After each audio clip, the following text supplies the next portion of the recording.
हाँ जी, हमारा next topic है पुष्प की संरचना। देखो, हालांकि आपके टॉपिक तो था परागण, पॉलिनेशन, लेकिन परागण पढ़ाने से पहले आपको पता होना चाहिए पुष्प होता क्या एक्चुअली। इसलिए मैंने पहले पुष्प की संरचना पढ़ाना उचित समझा है। आज पहले हम पढ़ेंगे पुष्प की संरचना, स्ट्रक्चर ऑफ फ्लावर। ठीक है, पुष्प की संरचना क्या होती है, कैसे होता है। देखो, आपके सामने डायग्राम दिख रहा होगा कुछ इस प्रकार का। सबसे पहले हम बात करें कि पुष्प है क्या एक्चुअली। तो देखो, सबसे पहले आपको पता होगा कि कोई एक बीज होता है। ये जैसे मान लो एक बीज है। इस बीज का जब अंकुरण होता है, जर्मिनेशन होता है, तो इस बीज के अंकुरण से दो भाग निकलते हैं।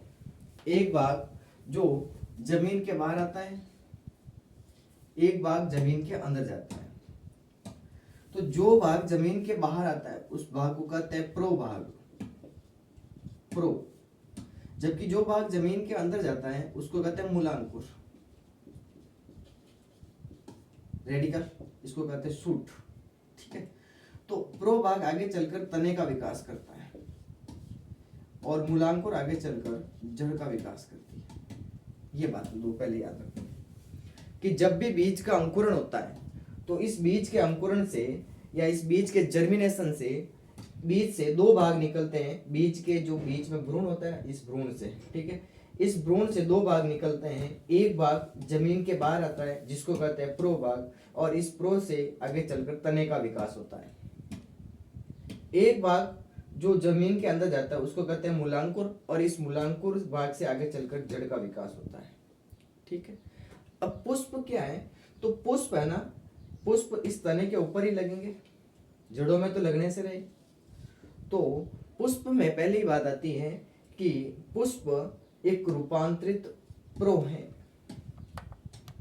Flower are modified shoot. ठीक है, पुष्प एक रूपांतरित प्रो है। प्रो से विकास हुआ है पुष्प का, इसलिए कहते हैं कि फ्लावर इज मॉडिफाइड शूट। ठीक है, प्रो आगे रूपांतरित होकर पुष्प बनाता है। पहली बात तो ये याद रखनी है। तो क्या लिखोगे, पुष्प एक रूपांतरित प्रो है। ठीक है, आगे की बात करें तो देखो, एक पुष्प की संरचना में चार भाग दिखाई देते हैं। कितने भाग दिखाई देते हैं? चार भाग। ठीक है, कौन कौन से चार भाग होते हैं एक बार मैं लिख लेता हूं। सबसे पहले आता है बाह्य दलपुंज, बाह्य दलपुंज। दूसरा आता है दलपुंज। तीसरा आता है पुमंग। चौथा आता है जायंग। एक पुष्प की संरचना में ये चार भाग होते हैं। क्या हुआ?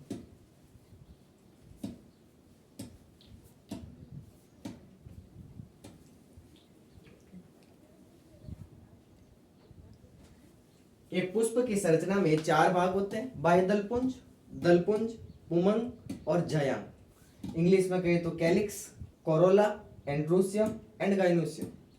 इंग्लिश में क्या क्या नाम है? Calyx, corolla, androecium, gynoecium. एक एक की बात करते हैं। देखो, पहले सबसे पहले हम बात करेंगे बाह्य दलपुंज की। कैलिक्स, बाह्य दलपुंज ये पुष्प का सबसे बाहरी आवरण है, आउटर मोस्ट लेयर, सबसे बाहरी आवरण।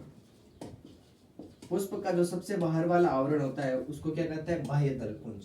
जैसे देखो, ये एक आपके सामने पुष्प की संरचना है। ये पुष्प की जो सबसे बाहर वाली परत होती है, ये वाली आप पंखुड़िया कह सकते हो। ठीक है, इसको कहते हैं बाह्य दलपुंज। सबसे बाहर वाली पुष्प की जो सबसे बाहर वाली परत होती है या जो सबसे बाहर वाला आवरण होता है उस आवरण को कहते हैं बाह्य दलपुंज। बाह्य दलपुंज की जो इकाई होती है उसको कहते हैं बाह्य दल। क्या कहते हैं? बाह्य दल। ये याद रखना। और इस बाह्य दल या बाह्य दलपुंज का रंग हमेशा होता है हरा। तीन बातें याद रखनी है। कितनी बातें? तीन बातें। जो बाह्य दलपुंज होता है ये पुष्प का सबसे बाहरी आवरण है, इसकी इकाई बाह्य दल होती है, और इसका रंग कैसा होता है? हरा। जैसे आप कोई भी एक फूल लेकर देख लेना, उसको खोलोगे तो उसके सबसे बाहर वाली जो पंखुड़ी आपको हरे हरे रंग की दिखाई देती है ना, वो पंखुड़ियां होती है बाह्य दल। बाह्य दल पुंज, वो पूरा का पूरा एक चक्र। तो जो सबसे बाहर वाली परत है हरे रंग की है, वो बाह्य दल पुंज है। ठीक है, ये बात इसमें याद रखना। दूसरी बात करें तो दलपुंज, ये पुष्प का दूसरा आवरण होता है, सेकेंडरी दूसरा आवरण होता है, पुष्प का दूसरा आवरण होता है। ठीक है, और इस दलपुंज की इकाई है, यूनिट है, वो दल कहलाती है। क्या कहलाती है? दल कहलाती है। तीसरी बात याद रखना कि इसका रंग लाल, पीला, हरा, भूरा, किसी भी प्रकार का हो सकता है, आदि आदि। जबकि बाह्य दलपुंज का रंग कैसा था? हरा। दलपुंज या दल का आकार सॉरी रंग कैसा हो सकता है? लाल भी हो सकता है, पीला भी हो सकता है, हरा भी हो सकता है, भूरा भी हो सकता है। ठीक है, रंग बिरंगी होती है कुल मिलाकर। तो दलपुंज में क्या याद रखना है कि दलपुंज पुष्प का दूसरा आवरण है, इसकी इकाई दल कहलाती है, और इसका रंग लाल, पीला, हरा, भूरा आदि हो सकता है। इंपॉर्टेंट बात अब आती है, बाह्य दलपुंज और दलपुंज ये दोनों ही जनन में भाग नहीं लेते, बल्कि जनन के समय ये कीटों को अपनी ओर आकर्षित करते हैं। कीटों को अपनी ओर आकर्षित करने का काम करता है ये बाह्य दलपुंज और दलपुंज। इसीलिए इन बाह्य दलपुंज और दलपुंज को कहते हैं पुष्प के सहायक चक्र, एसेसरी सहायक चक्र। बहुत इंपॉर्टेंट है, सुनना। बाह्य दलपुंज और दलपुंज जनन में भाग नहीं लेते हैं, लेकिन जनन के समय कीटों को अपनी ओर आकर्षित करने के लिए ये काम करते हैं दोनों। इसलिए इनको कहते हैं सहायक चक्र। जनन में ये भाग नहीं लेते हैं, जनन के दौरान ये कीटों को अपनी ओर आकर्षित करने का कार्य करते हैं, क्योंकि इनकी जो पंखुड़ियां होती है वो रंग बिरंग होती है, जिससे कीट परागण के लिए आते हैं, आकर्षित होते हैं। ये बातें याद रखनी है, बाह्य दलपुंज और दलपुंज। तीसरा भाग आता है पुमंग, एंड्रोसियम। पुमंग के बाद में ये क्या याद रखना है? पुमंग में मैं एक बार थोड़ा रफ कर देता हूं।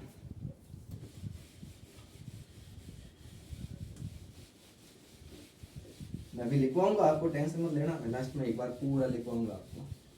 ठीक है, देखो पुमंग की बात कर रहे हैं। तीसरा है पुष्प का भाग पुमंग, इंग्लिश में आप इसे एंड्रोसियम कहते हो।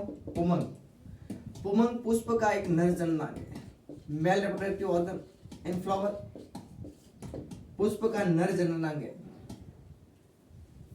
पुमंग की इकाई पुंकेसर कहलाती है। क्या कहलाती है? पुंकेसर कहलाती है। अब देखो, ये बाह्य दलपुंज था। बाह्य दलपुंज के बाद में जो दूसरा आवरण था या दूसरा जो परत थी वो किसकी थी? दलपुंज की। दलपुंज के बाद में देखो ये वाली, ये कुछ इस प्रकार की लाल रंग की मैंने बनाई, लाल रंग के मार्कर से। ये जो संरचना होती है इनको कहते हैं पुमंग या पुंकेसर। ठीक है, तो एक पुमंग की संरचना अगर मैं बाहर निकाल के बताऊं तो आपको कुछ इस प्रकार की होती है। देखो आराम से, बहुत इंपॉर्टेंट है ये।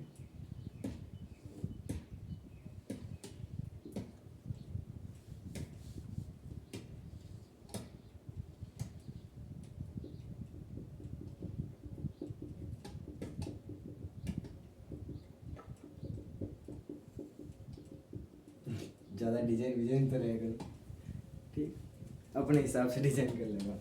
ठीक है, तो देखो एक पुंकेसर की संरचना में 3 भाग होते हैं। ये वाला ऊपर जो बड़ी आपको दिखाई दे रही है संरचना, ये कहलाती है परागकोश, पोलन सैक। परागकोश, परागकोश के अंदर बनते हैं ये वाले परागण, परागकण। परागण अलग है, सॉरी, परागकण।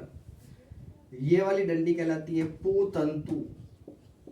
संरचना बता रहा हूं पुंकेसर की। और पूतंतु और परागकोश को जोड़ने वाला ये वाला भाग कहलाता है योजी। लोजी नहीं है, योजी है। ठीक है, तो इसमें क्या याद रखना है? पुमंग, पुमंग पुष्प का नर जननांग है, इसकी इकाई पुंकेसर कहलाती है। एक पुंकेसर की संरचना में 3 भाग होते हैं, परागकोश, योजी और पूतंतु। कौन कौन से 3 भाग होते हैं? परागकोश, योजी और पूतंतु। परागकोश के अंदर परागकण बनते हैं, पोलन ग्रेन। परागकोश को इंग्लिश में कहते हैं पोलन सेक और परागकणों को इंग्लिश में कहते हैं पोलन ग्रेन। परागण अलग चीज है, इसके बाद में जस्ट टॉपिक आएगा परागण, जिसमें आप पढ़ेंगे स्वपरागण, पर परागण। ये पूर्व में याद रखना। आगे की बात करें तो चौथा भाग आता है जायांग, जिसको आप गाइनोसियम कहते हो इंग्लिश में। जायांग पुष्प का मादा जननांग है, फीमेल रिप्रोडक्टिव ऑर्गन, मादा जननांग। इसकी जो इकाई होती है, जैसे पुमंग की इकाई क्या कहलाती थी? पुंकेसर। जायांग की इकाई स्त्री केसर या अंडप कहलाती है। क्या कहलाती है? स्त्री केसर या अंडप। अब देखना, जिस प्रकार पुंकेसर की संरचना थी, 3 भाग थे, उसी प्रकार स्त्री केसर की भी संरचना होती है। कैसी होती है? देखो एक बार मैं आपके सामने बना देता हूं। ये देखो, ये वाली पूरी संरचना, ये ट्यूब बाहर निकाल के बना रहा हूं कुछ इस प्रकार। ये एक जायांग की संरचना है, जिसको आप स्त्री केसर या अंडप कह सकते हो। एक जायांग की संरचना में 3 भाग होते हैं। ये सबसे ऊपर वाला, ये वाला भाग, ये कहलाता है वर्तिकाग्र। क्या कहलाता है? वर्तिकाग्र। वर्तिकाग्र। ये वाला भाग कहलाता है वर्तिकाव, और ये वाला कहलाता है भाग अंडाशय। समझ रहे हो? जायांग पुष्प का मादा जननांग है, इसकी इकाई स्त्री केसर या अंडप कहलाती है। और एक स्त्री केसर या अंडप की संरचना में 3 भाग होते हैं। ऊपर वाला वर्तिकाग्र, बीच वाली ये वर्तिका, और नीचे वाला ये वाला भाग अंडाशय कहलाता है।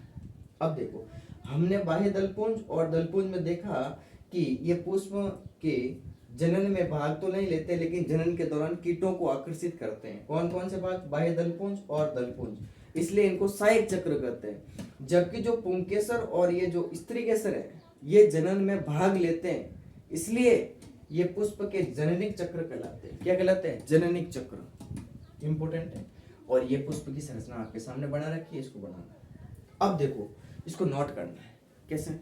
तो लिखो पहले पॉइंट, हेडिंग लगाओ, पुष्प की संरचना। लिखो पहला पॉइंट, पुष्प एक रूपांतरित प्रो है। ठीक है, पुष्प एक रूपांतरित प्रो है। नेक्स्ट पॉइंट देखो, एक पुष्प की संरचना में 4 भाग होते हैं, जो निम्न इस प्रकार से है।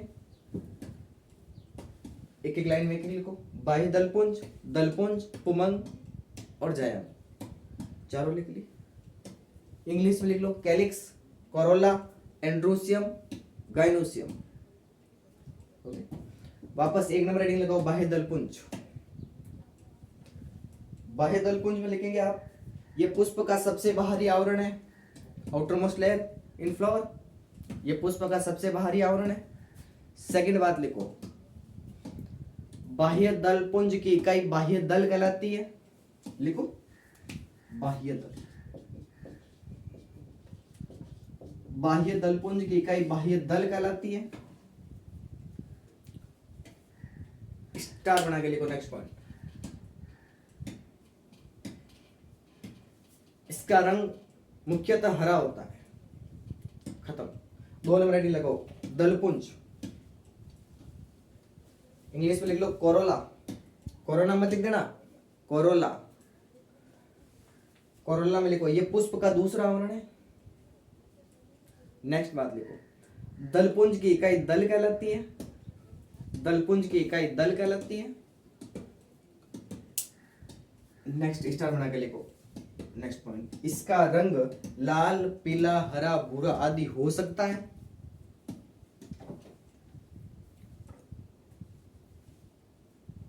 चल रहा है? ठीक है, चल रहा है। एक नोट लिखो, बाह्य दलपुंज व दलपुंज जनन के समय कीटों को अपनी ओर आकर्षित करते हैं। बाह्य दलपुंज व दलपुंज जनन के समय कीटों को अपनी ओर आकर्षित करते हैं। इसलिए ये पुष्प के सहायक चक्र कहलाते हैं। पंखुड़ी कह सकते हो भाई, दलपुंज और दलपुंज को, ठीक है। 3 नंबर हेडिंग लगाओ, पुमंग एंड्रोसियम, ये पुष्प का नर जननांग है, ये पुष्प का नर जननांग है, male reproductive organ in flower, पुष्प का नर जननांग है। नेक्स्ट वर्ड लिखो, पुमंग की इकाई पुंकेसर कहलाती है, पुमंग की इकाई पुंकेसर कहलाती है, पुमंग की इकाई पुंकेसर कहलाती है। नेक्स्ट बात लिखो, एक पुंकेसर की संरचना में निम्न 3 भाग होते हैं, निम्न 3 भाग होते हैं।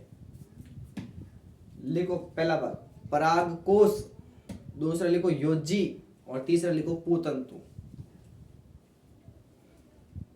एक बात और लिख लो, परागकोश के अंदर पराग कणों का निर्माण होता है, परागकोश के अंदर पराग कणों का निर्माण होता है। ठीक है, खत्म। नेक्स्ट चौथा, जायांग एंड गाइनोसियम। जायांग में लिखेंगे आप, ये पुष्प का मादा जननांग है, फीमेल रिप्रोडक्टिव ऑर्गन, ये पुष्प का मादा जननांग है। सेकंड बात लिखो,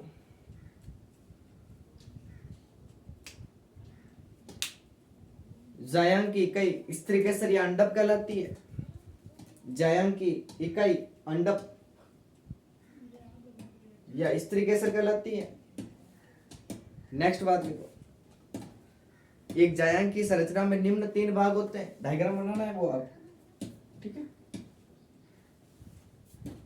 वर्तिकाग्र ऊपर वाला, वर्तिकाग्र, वर्तिका, थर्ड अंडाशय,